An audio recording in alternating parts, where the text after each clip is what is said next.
Flight AL 467, please rise to and maintain a height of 700 feet. Are you sure?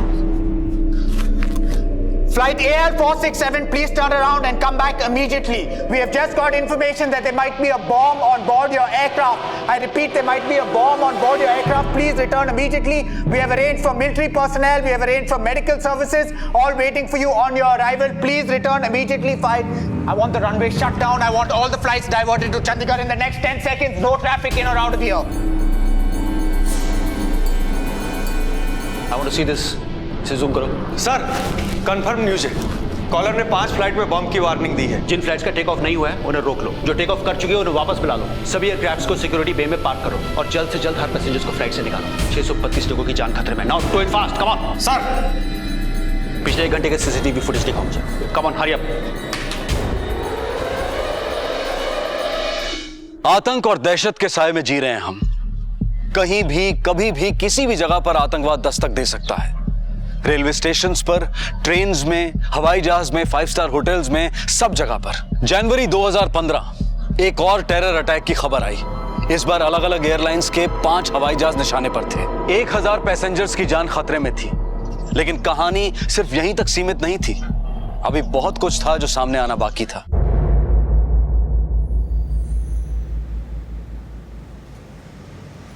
रिया, बेटा fast, जल्दी जल्दी जल्दी जल्दी ब्रेकफास्ट करो बेटा, लेट हो जाएगा। चलो चलो चलो। नहीं ना पापा। अरे क्या रोज का नाटक है बेटा, चलो जल्दी से खत्म करो।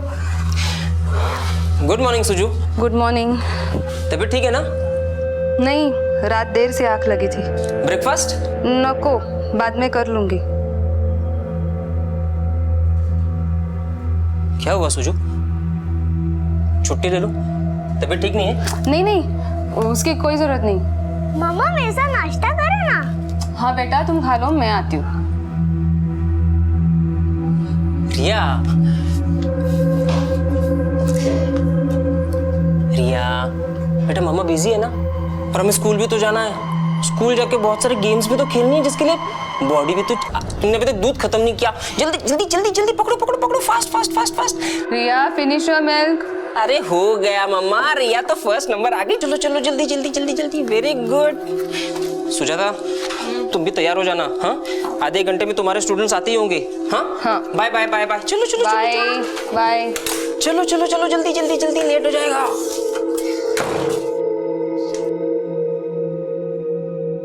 और मुझे ना ड्राइंग में ना 3 स्टार्स मिले। Oh wow, very good.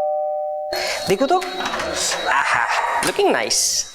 Good morning Mahesh. Good morning. Good morning बेटा। Good morning aunty. कीत तैयार है? हाँ? कीत, कीत बेटा, 1 मिनट। हाँ, हाय महेश।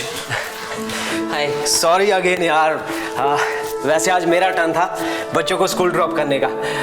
कल ऑफिस में बहुत काम था इसलिए देर हो गई। अरे कोई प्रॉब्लम नहीं, मैं हूँ ना, आई विल ड्रॉप देम। अच्छा चलो, ऑफिस के लिए देर हो रही है मुझे। See you. Bye bye Riya. Bye बेटा। चले कित? महेश ये लो। ये किसके लिए? रिया के लिए? नहीं, तुम्हारे लिए। Oh so sweet, thank you. Bye Keet. Bye मम्मा। चलो चलो, लेट हो जाएगा। Bye aunty. चलो नीचे, चलो नीचे।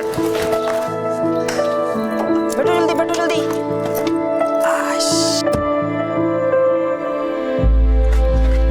पापा will drop you school in 10 minutes. Okay Riya बेटा, सीट बेल्ट लगाओ। मम्मा का स्टूडेंट इतनी जल्दी कैसे आ गया? पापा चलो, बहुत लेट हो रहा है। हाँ।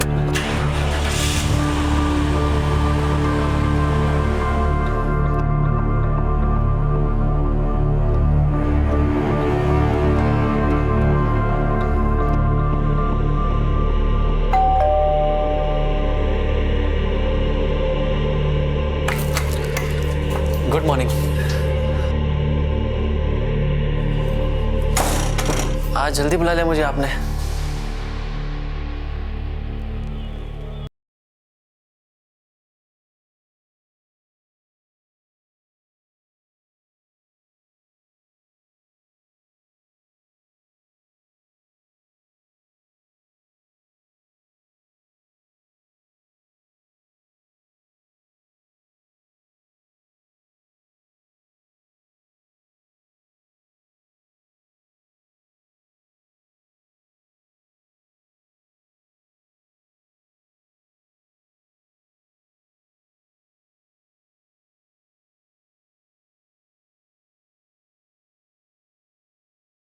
अरे घबराओ मत राहुल, अभी गुरुजी ने कहा है तो हमारे अच्छे के लिए ही कहा होगा ना। आखिर वो हमारे बारे में सब कुछ जानते हैं। पर हम उन पे ट्रस्ट तो कर सकते हैं ना? क्यों नहीं कर सकते हैं? अब तक मैं उनसे मिली नहीं हूँ, लेकिन उनको हमारे बारे में सब कुछ पता है। कैसे? कुछ तो शक्तियां होगी ना उनमें, कुछ तो मैजिकल पावर है। तभी तो बिना बताए वो फ्यूचर प्रेजेंट पास्ट सब कुछ जान लेते हैं। राहुल, वो हम दोनों की फोटो सामने रखकर महायज्ञ करने वाले हैं, और फिर उसके बाद हम दोनों हमेशा के लिए एक हो जाएंगे। उसके बाद वो मुझसे मिलेंगे और मुझे पता चलेगा आखिर वो है कौन।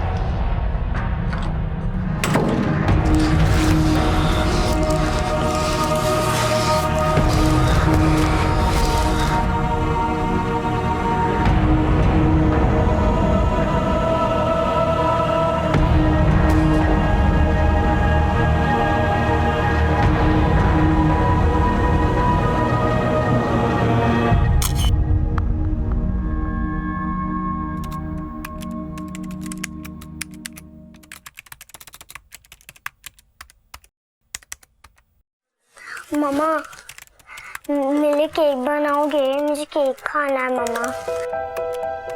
मम्मा लिसन ना मम्मा, मुझे केक खाना है। बेटा आज मैं थोड़ा बिजी हूँ, कल बना के दूंगी। चलो चलो, अरे मैं दिला दूंगा केक तुम्हें। चलो चलो जल्दी तैयार हो जाओ, मोनिका आंटी आ जाएगी अभी। लो आ गई शायद। Good morning Mahesh. Good morning. Good morning बेटा। अरे रिया चलो बेटा जल्दी, मोनिका आंटी भी आ गई। एक मिनट पापा, मैं नोटबुक ढूंढ रही हूँ। महेश, शाम को तुम फ्री हो? हाँ क्यों? वो तुम्हें कुछ दिखाना था। क्या? मुझे एक अजीब सी मेल आई है किसी पास्टर की। उसमें लिखा था कि वो मेरी लाइफ के बारे में सब कुछ जानता है, इनसाइड आउट सब कुछ। और उसने ये तक लिखा है कि मैं एक बहुत अच्छी इंसान हूँ और वो मेरी मदद के लिए ईमेल लिख रहा है। उसमें ये भी लिखा है कि मेरा बहुत बुरा वक्त आने वाला है। अरे लेकिन ये है कौन? I don't know. मैं शाम को एक बार तुम्हें मेल दिखाऊंगी, शायद तुम कुछ पता लगा लो। ठीक है शाम को मिलते हैं। ठीक है बाय। चलो चलो चलो चलो बाय गीत, बाय रिया। दो परिवार जिनके बीच बेहद करीबी रिश्ता था, उनकी जिंदगी में एक गुरुजी और एक पादरी दाखिल हो चुके थे। एक सुजाता की पर्सनल लाइफ के बारे में बहुत कुछ जानता था और दूसरा मोनिका की। क्या सचमुच कोई इन दोनों की मदद करना चाहता था, या फिर यह कोई एक ऐसा रहस्य था जिस पर से पर्दा उठना अभी बाकी था? Debit what comes in and credit what goes out and expenditure. एक सेकंड सुजाता बेटी, आज की रात वो होगा जो तुम चाहती हो। उसके बारे में उस इंसान को भी मत बताना जो इस वक्त तुम्हारे सामने बैठा है, तुम्हें ही देख रहा है। आज पूनम की रात है, महायज्ञ के लिए शुभ मुहूर्त है। तुमने फोटो भेज दी है, उससे काम हो जाएगा। बस और एक काम करना बाकी है। मैं यज्ञ के दौरान तुम्हारे अंतर्मन यानी सबकॉन्शियस से कनेक्ट करना चाहता हूँ। इसके लिए जरूरी है तुम्हारा कॉन्शियस सो जाए। तुम तो साधना करती नहीं हो, तो तुम्हारे लिए सबसे आसान तरीका है कि तुम शराब पियो। जितनी पी सको पी लेना, डरना मत, संकोच मत करना। यज्ञ के लिए जरूरी है ये। जब सिर्फ अंतर्मन ही जागा होगा तब मेरे शब्द तुम्हारे भीतर पहुंचेंगे और उसके बाद तुम हमेशा के लिए तुम्हारे प्रेमी के साथ रह सकोगी। तब मैं तुम्हारे सामने प्रकट भी हो जाऊंगा, देख सकोगी तुम मुझे। सस्नेहा, गुरुजी।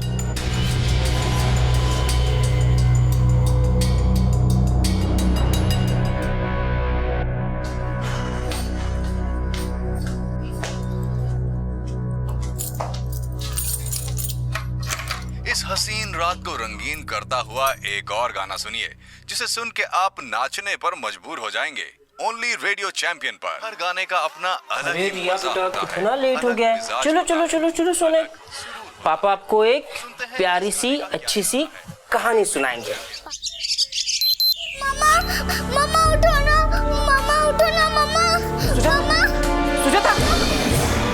खिड़कियां खोल दीजिए और देखिए सुहानी सुबह को। मौसम अच्छा है।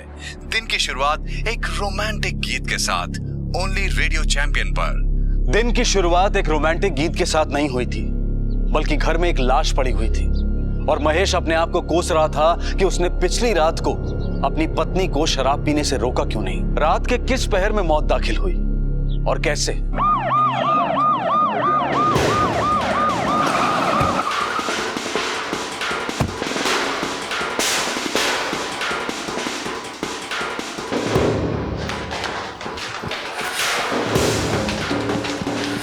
चलो भाई ऑटो हटो साइड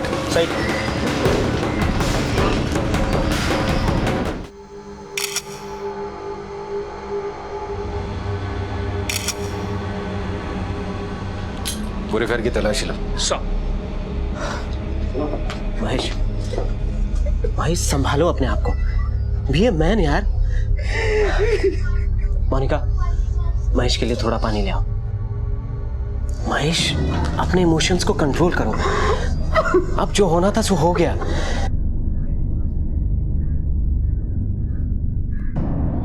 दफ्तरदार साहब कहानी क्या है, सच बोलेंगे आप? आपकी वाइफ के साथ आपका रिलेशनशिप कैसा था? दफ्तरदार साहब कुछ पूछा है मैंने आपसे। आपकी वाइफ के साथ आपका रिलेशनशिप कैसा था? जिंदगी थी मेरी वो, लव मैरिज थी हमारी। मैं कभी नहीं चाहता था कि हमारा रिश्ता टूटे। रिश्ता न टूटे मतलब? आपका किसी के साथ चक्कर था? नहीं सर। और वाइफ का चक्कर था किसी के साथ? क्या आपकी वाइफ का किसी के साथ चक्कर था? हाँ। इसलिए मार डाला उसको? कैसी बात कर रहे हैं सर आप? मैं प्यार करता था अपनी वाइफ से, उसे क्यों मारूंगा मैं? मैंने नहीं मारा उसे। किसके साथ चक्कर था आपकी वाइफ का? उसका एक स्टूडेंट। नाम? राहुल।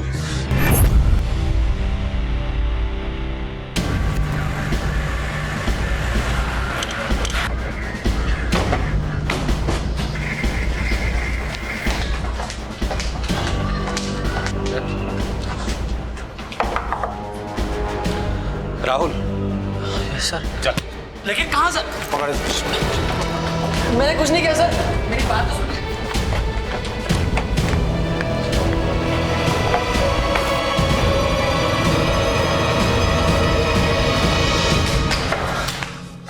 क्यों बे हीरो, बहुत जवानी चढ़ी है तुझको? क्यों मारा सुजाता दफ्तरदार को? मैंने नहीं मारा उसे सर, मैं तो कल रात हॉस्टल में था सर। आपको यकीन नहीं आता तो आप मेरे रूममेट से पूछ लीजिए, हम लोग पढ़ाई कर रहे थे सर। कितनी पढ़ाई कर रहे थे अच्छी तरीके से पता है मुझे। इसके हॉस्टल में फोन करके पता लगाओ सच बोल रहा है कि झूठ बोल रहा है ये। क्या बोलती थी सुजाता दफ्तरदार अपने हस्बैंड के बारे में? कुछ बातें तो चलती होगी ना तुम लोगों के बीच में? नहीं सर, ज्यादा कुछ नहीं सर। मुझे सिर्फ इतना पता है कि वो अपनी मैरिड लाइफ से बोर हो चुकी थी सर। और तुम उसके लिए एंटरटेनमेंट थे? एंटरटेन करते थे उसको? हाँ?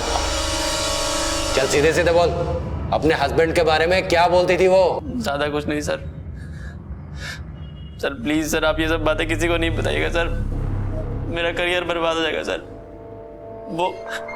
वो टीचर थी मेरी सर। इश्क लड़ाते समय सोचा नहीं कि टीचर है, अभी फट रही है। इसका बयान वेरीफाई करो, और झूठ बोल रहा है तो बंद करो इसको।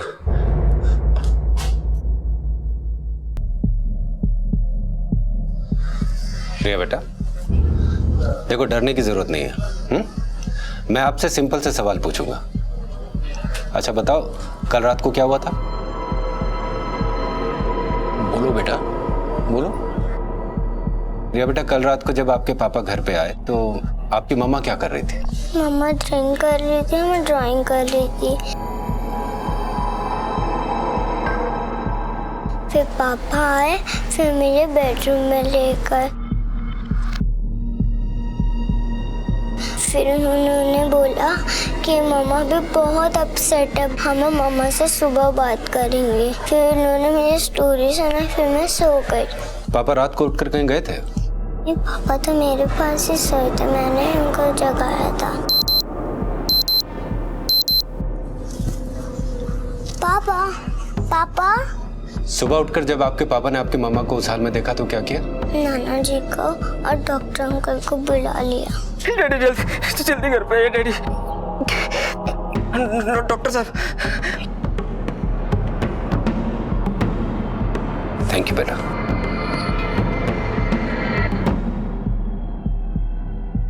रिटायर्ड डीआईजी हूँ, समझ सकता हूँ आपको केस के हर एंगल का इन्वेस्टिगेशन करना है। आप तो अच्छी तरह से समझते हैं सर कि आपका बयान इस केस के लिए कितना जरूरी है। सर, आपके दामाद ने बताया था कि आपकी बेटी का अफेयर था किसी के साथ।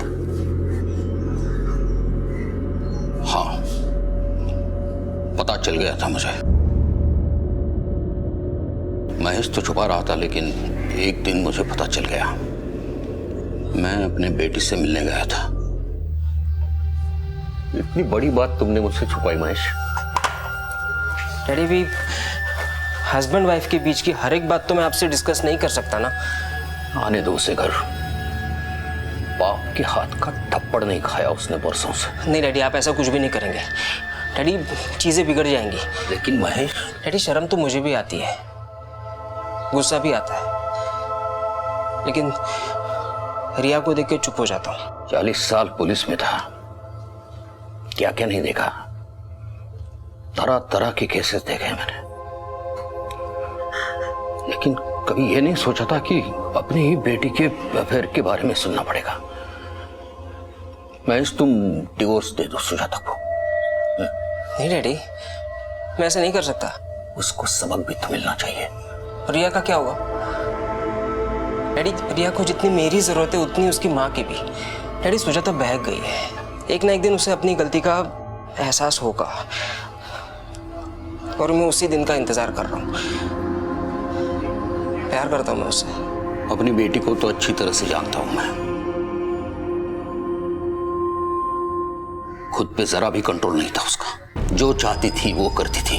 अपने से 10 साल छोटे बच्चे के साथ अफेयर था उसका। लाज वाटते मला ती मुलगी आहे माझी। शर्म आती है मुझे। सर, आपको कभी भी अपने दामाद पर जरा भी शक नहीं हुआ? क्यों शक करूं मैं उस पे? सिर्फ इसलिए कि मौत मेरी बेटी की हुई। इंस्पेक्टर, मैं भी डीआईजी था डिपार्टमेंट में, जॉब से रिटायर्ड हूं, दिमाग से नहीं। इतना सब हो जाने के बाद भी, अपनी वाइफ के अफेयर के बारे में जानने के बाद भी, ना उसने कभी उस पे हाथ उठाया, ना कभी इसी बात को लेकर तमाशा किया, क्योंकि वो चाहता था उसकी छोटी बेटी पे इसका पूरा असर ना हो। उसे लगता था एक न एक दिन सब कुछ ठीक हो जाएगा। बहुत ही नेक इंसान है वो। सर, एक minute. Excuse me. Sir, postmortem report और ऑटोप्सी रिपोर्ट आ गई हैं। कोई हाथापाई नहीं हुई है। सर पर चोट लगने से ही मौत हुई है। खून में अल्कोहल की मात्रा काफी थी। सर, हमने क्राइम सीन को रिक्रिएट करके देखा है। ये पॉसिबल लग रहा है कि नशे में पांव फिसल गया हो या बैलेंस गया हो और सर टेबल से टकरा गया। रेडियो की आवाज काफी तेज थी, चीख सुनाई नहीं दी होगी, इसलिए ना पति की नींद टूटी ना बेटी की। ये मर्डर नहीं सर, एक्सीडेंट लगता है। सुजाता की मौत को एक्सीडेंट करार दिया गया और वो फाइल बंद हो गई। लेकिन अभी भी एक सवाल था जिस पर शक की सुई अब तक ठहरी नहीं थी। कौन थे वो गुरुजी जो सुजाता को ईमेल्स भेज रहे थे, और कौन है वो पादरी जो अभी तक मोनिका को ईमेल्स भेज रहा है? क्या ये किसी की कल्पना की उड़ान थी या फिर जुर्म की कड़ियों का सूत्रधार? 3 हफ्ते बाद वो फोन कॉल आया। Hello, Bangalore airport, how may I help you? आज सुबह आसमान में आतिशबाजी होगी। Flight number AL467, RG105, FG111, DK7345 और BL9188 इन सब में बॉम्ब प्लांट किए हैं। कुछ ही घंटों में इन सब में फतेह हमारी होगी। हेलो हेलो सर, अब एक फोन कॉल आया है। 5 फ्लाइट्स में बॉम्ब रखे गए हैं। Flight AL467, please return immediately. This is a code red emergency. We have just got information that there might be a bomb on board your aircraft. Sir, confirm news है। Collar ने 5 flight में बम की warning दी है। जिन flights का take off नहीं हुआ है उन्हें रोक लो। जो टेक ऑफ कर चुके हैं उन्हें वापस बुला लो। सभी एयरक्राफ्ट्स को सिक्योरिटी बे में पार्क करो और जल्द से जल्द हर पैसेंजर्स को फ्लाइट से निकालो। 632 लोगों की जान खतरे में। Now do it fast, come on. Sir, 4 planes check हो चुके हैं, कोई बॉम्ब नहीं मिला। 5वां भी लगभग चेक ही हो चुका है। कोई खतरा नहीं है। परेशान कर रखा है इस धमकी वाले झूठे कॉल ने। 5 घंटे हो गए, 3 करोड़ रुपए का नुकसान हो चुका है। कहीं से भी कोई रैंडमली कॉल करता है और लगा देता है हम सबको काम पर। ब्लडी होक्स कॉलर्स, ऐसे लोगों को तो सजा होनी चाहिए। हमारे पास कॉलर का नंबर है, ही इज फ्रॉम पुणे। आज शाम से पहले हम उसे गिरफ्तार कर लेंगे ताकि दूसरा कोई ऐसी हरकत ना कर सके। Do it fast. Bengaluru crime branch से फोन आया था। जिस नंबर से दिल्ली और बेंगलुरु एयरपोर्ट पर होक्स कॉल किया गया है वो नंबर पुणे का है। हमें उस नंबर को जल्द से जल्द ट्रैक करना है। सर फोन ट्रैक हो गया सर। फोन ट्रैक हो गया सर। एड्रेस विद्या विहार का और नंबर किसी नील डिसूजा का नाम से है सर। नील डिसूजा? हाँ सर, ये देखिए नंबर भी एक्टिव है। ये नंबर अभी भी एक्टिव है और मूव कर रहा है। हमें अभी फौरन यहाँ पर रेड करनी है। ये नील डिसूजा बचना नहीं चाहिए। Come on. सचिन। हाँ सर। ये विद्या विहार वही सोसाइटी है ना जहाँ कुछ टाइम पहले वो सुजाता दफ्तरदार नाम की एक औरत की डेथ हुई थी? हाँ सर, उसके नीचे वाले फ्लोर पे ही वो रहती थी।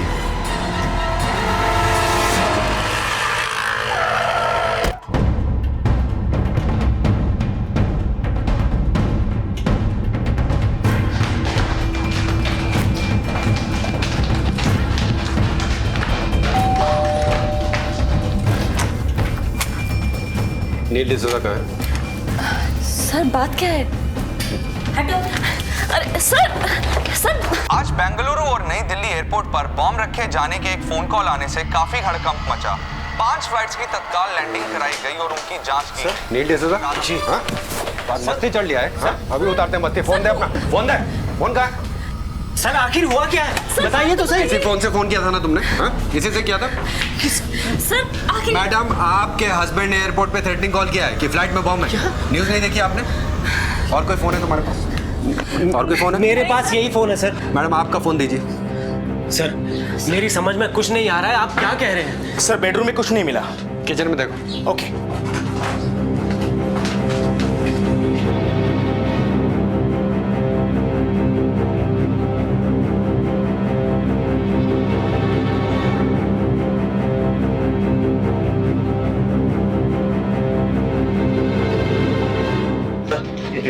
दिखाओ। ये तो उन्हीं फ्लाइट्स के नंबर है जिन्हें उड़ाने की धमकी दी गई। सर ये सब क्या है, मुझे कुछ नहीं मालूम। सर और कोई फोन नहीं मिला। इसको अरेस्ट करो। सर मेरी बात सुनिए, आपको जरूर कोई गलतफहमी हुई है। सर प्लीज मेरी बात सुनिए। देखो मोनिका, क्या हुआ ये सब? देखो ना, ये लोग नील को अरेस्ट करके ले जा रहे हैं। अरे लेकिन क्यों? पता नहीं क्या थ्रेटनिंग कॉल की बात कर रहे हैं। Threatening call? मुझे पुलिस स्टेशन जाना है। चलो मोनिका डोंट वरी, मैं चाहता हूँ तुम्हारे साथ। चलो आजा। चलो।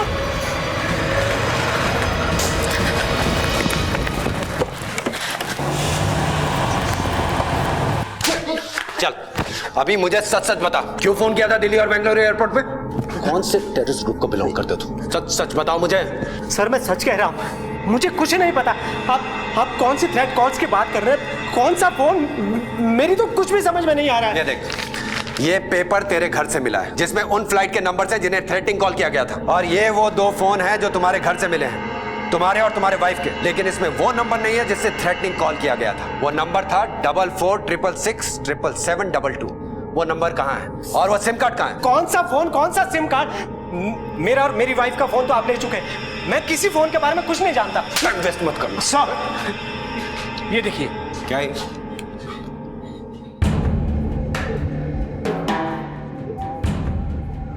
ये क्या? मुझे क्या मालूम सर। फतेह हमारी होगी। उस कॉलर ने भी यही कहा था। ये लैपटॉप किसका? लैपटॉप मेरा है, लेकिन ये सब कैसे? एक बात बताओ, तुम नील डिसूजा हो या आमिर अली? क्या नाम है तुम्हारा? असलियत क्या है तुम्हारी? ये क्या बात कर रहे हैं सर आप? मैं नील डिसूजा हूँ। मैं किसी आमिर अली को नहीं जानता। ये फेसबुक अकाउंट तुम्हारे ईमेल आईडी से जुड़ा है। क्या? लेकिन ये इसमें ये सब क्या हो रहा है? ये ऐसे नहीं बोलेगा। इसको चेंबर में लेकर जाओ और इसके सारे टांके खोलो। सर तब बोलेगा ये। लेके जाओ उसको। Sir please sir. अगले 8 घंटे तक नील डिसूजा की पूछताछ चलती रही। उसका लैपटॉप, ईमेल, फोन सब चेक किए गए, लेकिन नील का एक ही जवाब था कि ना तो उसने वो झूठे कॉल्स किए थे और ना ही वो आमिर अली वाला पेज तैयार किया था। नील का ऑफिस बैकग्राउंड भी चेक किया गया, लेकिन पुलिस को उसके खिलाफ कोई भी सबूत नहीं मिला। क्या इस बेहद उलझी हुई कहानी में किसी ने नील को कठपुतली बनाया था, या फिर इस मासूम चेहरे के पीछे वाकई कोई आतंकवादी छुपा था? मुझे कुछ समझ में नहीं आ रहा है why this is happening to me. Monica don't worry, अगर नील ने कुछ किया ही नहीं है तो पुलिस भी कुछ नहीं कर पाएगी। और तुम चिंता मत करो, मैं हूं तुम्हारे साथ। मुझे उस पेस्टर की ईमेल को नजरअंदाज नहीं करना चाहिए था। उन्होंने लिखा था कि मेरी लाइफ में ऐसा कुछ होने वाला है, नील की वजह से मैं किसी बड़ी मुसीबत में फंसूंगी। उन्होंने तो ये तक लिखा था कि ये नील वो नील है ही नहीं जिसे मैं जानती थी, ये कोई और ही है।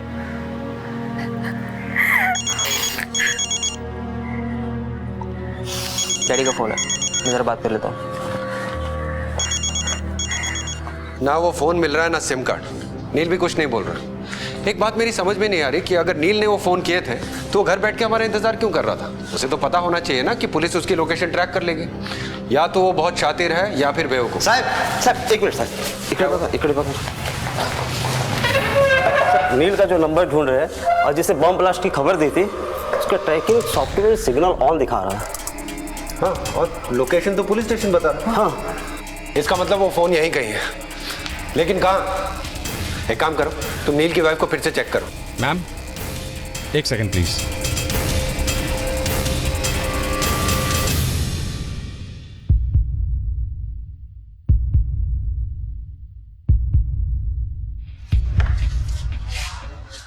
Ma'am, you can go. Neel की वाइफ के पास कुछ नहीं मिला। डैडी से बात हो गई कि तो रिया हमारे घर पर ही है। मोनिका, अब क्या हुआ? मुझे कुछ समझ नहीं आ रहा महेश, ये सब हो क्या रहा है? तुम्हें पता है, they even searched me। ये कौन सी मुसीबत आ गई है मेरे सिर पे?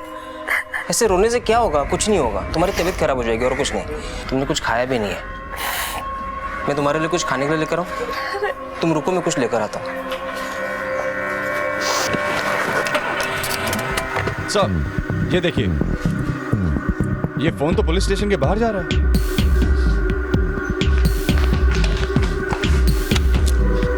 वो सफेद गाड़ी, पीछा करो उस गाड़ी का।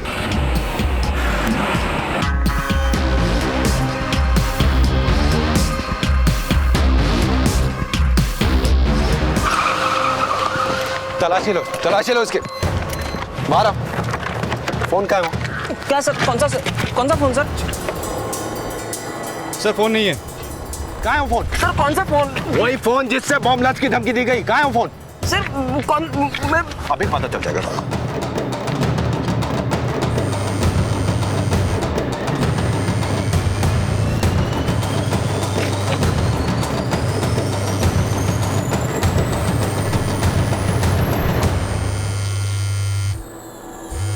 सर, ये मेरा नहीं है सर।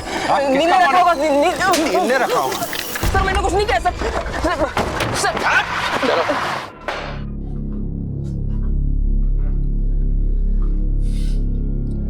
नील इतना बेवकूफ भी नहीं है कि फर्जी कॉल करके अपने घर पे जाकर बैठकर पुलिस का इंतजार करे। दफ्तरदार, तुम पर मुझे पहले ही शक हुआ था।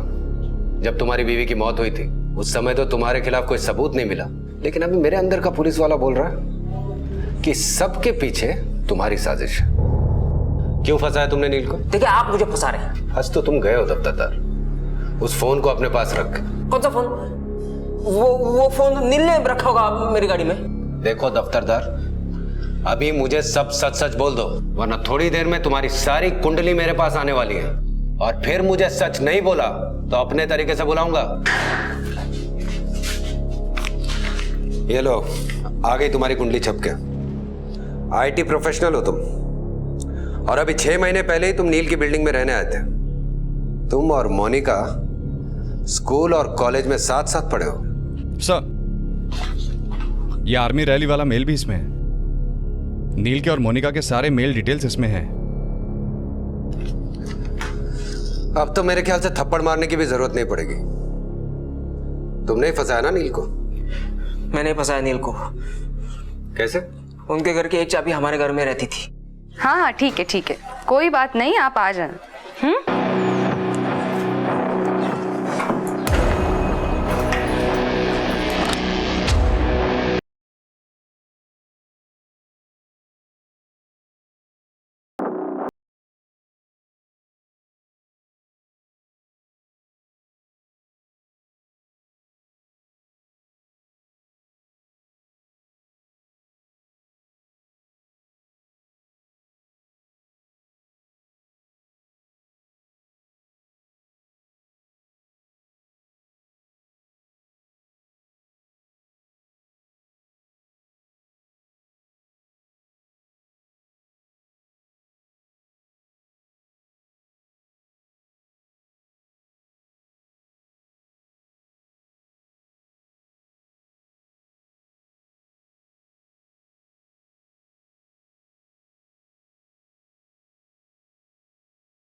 Aamir Ali.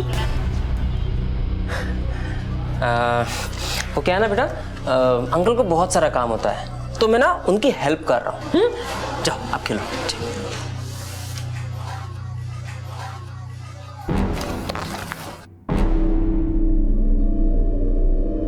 Hello Bangalore airport, how may I help you? फतेह हमारी होगी। आज सुबह आसमान में आतिशबाजी होगी। Flight number AL467, RT105, FG111, DK7345, BL9188, इन सब में बॉम्ब प्लान किया है। कुछ ही देर में आतिशबाजी होगी।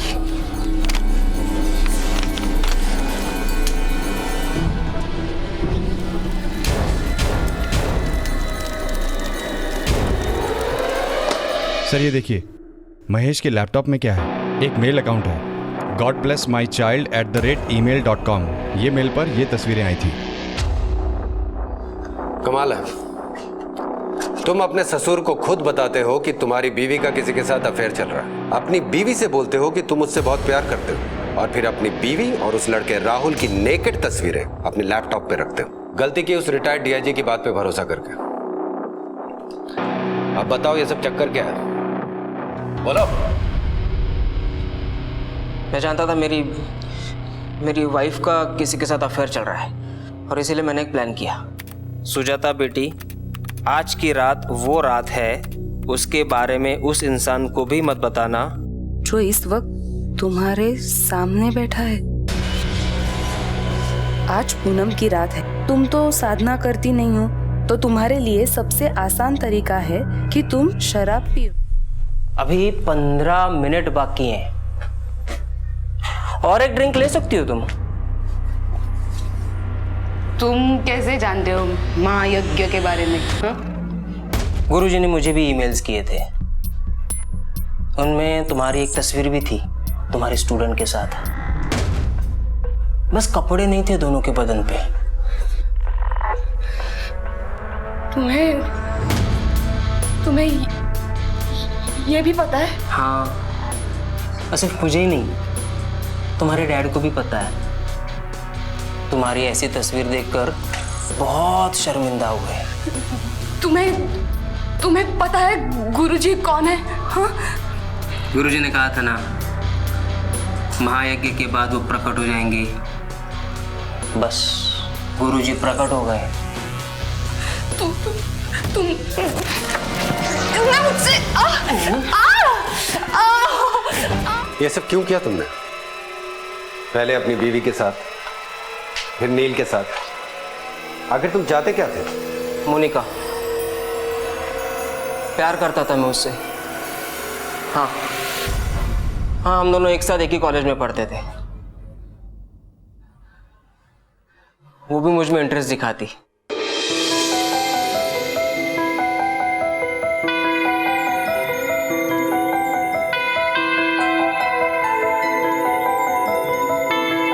लेकिन फिर हम दोनों अलग हो गए।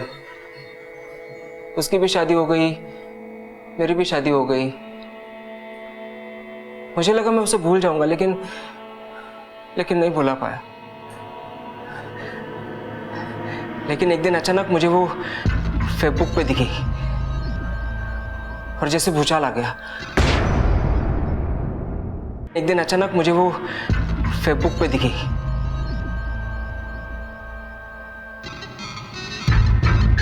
बहुत बार बातें होती थी उससे, और जब भी बात होती थी वो नील का जिक्र जरूर करती। मैं अंदर से जल भून जाता।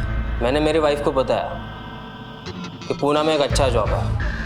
मैंने उसी बिल्डिंग में फ्लैट लिया जहाँ पर मोनिका रहती थी। पास्टर के नाम से ईमेल्स भी मैंने ही लिखे।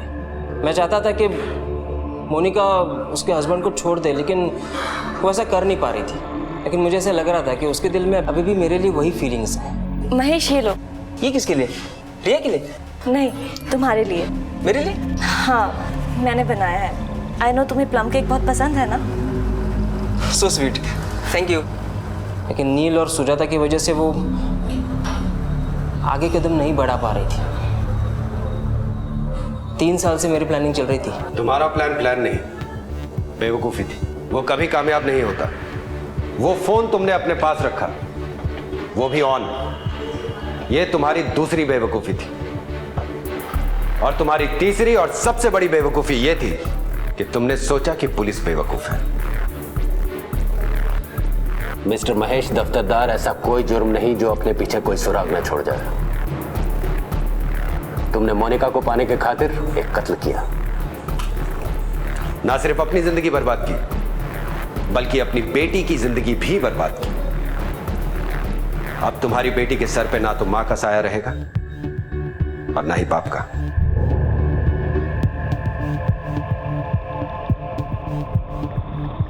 इस कहानी का अंत यूं नहीं होना था। कहानी लिखने वाले ने अंतिम दृश्य कुछ और ही सोचा था। अगर महेश द्वारा रचे गए प्लॉट के मुताबिक कहानी आगे बढ़ती तो महेश की हैप्पी एंडिंग की कल्पना सच हो जाती। वो पादरी की ईमेल्स का जाल तब तक बुनता रहता जब तक उसे उसका प्यार हासिल नहीं हो जाता। लेकिन जुर्म चाहे कितने भी महीन धागे से क्यों ना बुना हो, चाहे कितनी भी सफाई से क्यों ना बुना हो, कोई ना कोई सिरा पीछे छूट ही जाता है। एक झूठे फोन कॉल ने इस प्रेम कहानी के आखिरी दृश्य को नए सिरे से लिख दिया और अब महेश सलाखों के पीछे है। सन 1982 में बने the suppression of unlawful acts against safety of civil aviation act को पहली बार किसी थ्रेटनिंग या झूठे कॉल करने वाले अपराधी पर इस्तेमाल किया गया है। इस एक्ट के तहत महेश को उम्र कैद की सजा हो सकती है। अपनी प्रेम कहानी लिखते लिखते कब वो जुर्म की कहानी लिखने लगा, ये महेश समझ ही नहीं पाया। प्यार से घरौंदे बनाए जाते हैं, तोड़े नहीं जाते हैं। आपसे फिर मुलाकात होगी अगले एपिसोड में और खुलासा करेंगे एक और जुर्म का। तब तक अपना ख्याल रखें, सतर्क रहें, सुरक्षित रहें और देखते रहें क्राइम पेट्रोल सतर्क। सबक एक को, सीख पूरे देश को। जय हिंद।